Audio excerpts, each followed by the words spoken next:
আসসালামু আলাইকুম রাহমাতুল্লাহি ওয়া বারাকাতুহু। যে যেখান থেকে এই ভিডিওটি দেখছেন সকলকে জানাই আন্তরিক ধন্যবাদ এবং মোবারকবাদ। আজকে অবশ্য খুবই ব্যস্ততার সময় গেছে, সেটা হচ্ছে ময়মনসিংহ থেকে দুই ভাই আমার কাছে আসবে এবং আমার কাছ থেকে যারা হাইব্রিড ওয়ান ঘাস এর কাটিং নিবে সেই জন্য কিন্তু অত্যাধিক ব্যস্ত ছিলাম আজকে সারাদিন যাবত। সকালে কাজগুলি শেষ করে কিন্তু আমি বাজারে আগে দুধ দিতে যাইতে হয়েছে। অবশ্য খুবই ব্যস্ততা, এর মধ্যে কোনো সন্দেহ নেই। এই যে বের হয়ে গেলাম এখন হোন্ডার দিয়ে অবশ্য বাজারে দুধ দেওয়ার জন্য। দুধ নিয়ে গিয়ে আইয়া কিন্তু অবশ্যই খামারে প্রবেশ করতে হয়েছে, যেহেতু খামারে গরু আছে, বিশ্রাম নিচ্ছে অবশ্য। এই সময় কিন্তু 11টা বাজে, দুপুর 11টা, সেই জন্য কিন্তু একটু খামারে এই লেদাগুলি পরিষ্কার করতে হয়েছে। এদিকে আবার আমার বাড়ি উলি অবশ্য ঘাস কাটতেছে। অবশ্য এখানে যেহেতু ঘাস কাটতেছে সেহেতু ঘাসের কাটিং আমার খুবই সংগ্রহ করা প্রয়োজন, যেহেতু ময়মনসিংহ থেকে আজকেই আসবে। আমাকে ফোন দিয়ে বলেছে ভাই যে আসবে, অবশ্য আজকে আসবে এবং দুইটা গরু দেখানোর চিন্তা ভাবনা করছি, সেই জন্য কিন্তু আমার কাটিনও নিয়ে যাবে। 500 কাটিনের অর্ডার দিয়েছিল, সেই জন্য কাটিনে নিল। অবশ্য এখন থেকে কাটিন কিন্তু বিক্রি শুরু হয়ে গেছে আলহামদুলিল্লাহ। আমার এখানে যারা হাইবিটনের ঘাসের কাটিন বেচা কিনি শুরু হয়েছে। অবশ্য দেখতেছে আগে সুন্দর করে আমি বাঁচতেছি।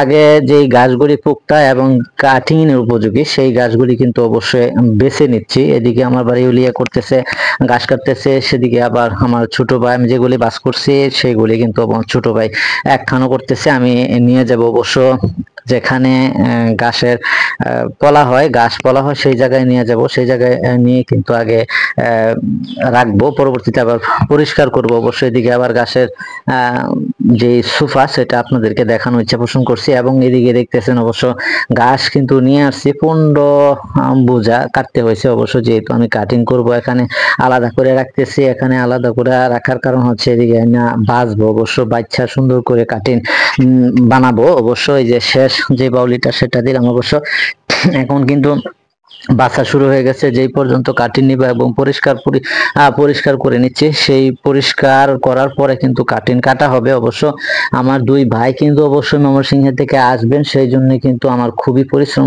করতে হয়েছে। আমরা তিনজন কিন্তু মিলে এই কাজগুলি করতে হয়েছে, দীর্ঘ 3টা পর্যন্ত এই কাজগুলি করছি। সেদিক দিয়ে আবার কিন্তু পানি ছিল না, সেই জন্য কিন্তু গোসলও করতে পারিনি। এই অবস্থা, এত পরিশ্রম করতে হয়েছে। সেই মুহূর্তে কিন্তু 3:30টার দিকে আমি বাড়ি থেকে বের হয়ে গেছি। অবশ্য এদিকে দেখতেছেন অবশ্য আমার ছোট ভাই কাটিং গুলি বানাচ্ছে, কাটিং প্রস্তুত করা হচ্ছে। অবশ্য 2-3 জনে আমরা এই কাজগুলি করতে হয়েছে, এত পরিশ্রম আমাদের কাছে। এদিক দিয়ে আবার আমার কাটিং গুলি গুনতে হয়েছে, যেহেতু কমও হইতে পারে আবার বেশিও হইতে পারে। অবশ্য আমি বেশি দিয়ে দিছি, 500 কাটিং নেওয়ার কথা সে জায়গাতে আমি 500 থেকে অনেক বেশি দিয়েছি আলহামদুলিল্লাহ। আমার দুই ভাই কিন্তু আমার ভিডিওগুলি দেখে থাকে, সেই ভিডিওর মাধ্যমে কিন্তু তারা অবশ্য আমার বাড়িতে আসছে। ওইভাবে আপ্যায়ন করতে পারিনি, অবশ্য খুবই মহাব্বতের মানুষ, ভালোবাসার মানুষ। ওনাদের জন্য আমি দোয়া করি আল্লাহ যেন ওনাদেরকে কবুল করে। আমি সব কিছু রেডি করি কিন্তু তাদেরকে আনা চলে যাব। অবশ্য শ্রীপুর থেকে আমার আনতে হবে। অবশ্য এই কাটিং গুলি শেষ করতে হবে। অবশ্য 2-3 বার করে একা কাটতে হয়েছে। এখন কিন্তু আমি রেডি হয়ে গেছি, অবশ্য গোসল করতে পারি না। অবশ্য আজকে এখন চলে যাব। অবশ্য দুই ভাই ফোন দিছে, অবশ্য মাওনার কাছাকাছি এসে পড়ছে। মাওনা থেকে আমার অবশ্য আমি বলছি যে শ্রীপুর আসেন, শ্রীপুর থেকে অবশ্য বর্মি নিয়ে যাব। এখন রওনা হয়েছে, আবার 10 কেজি দুধ নিয়ে লইলাম। আমার হুজুর আছে শ্রীপুর, ওনাকে আমার দুধ দিতে হয়।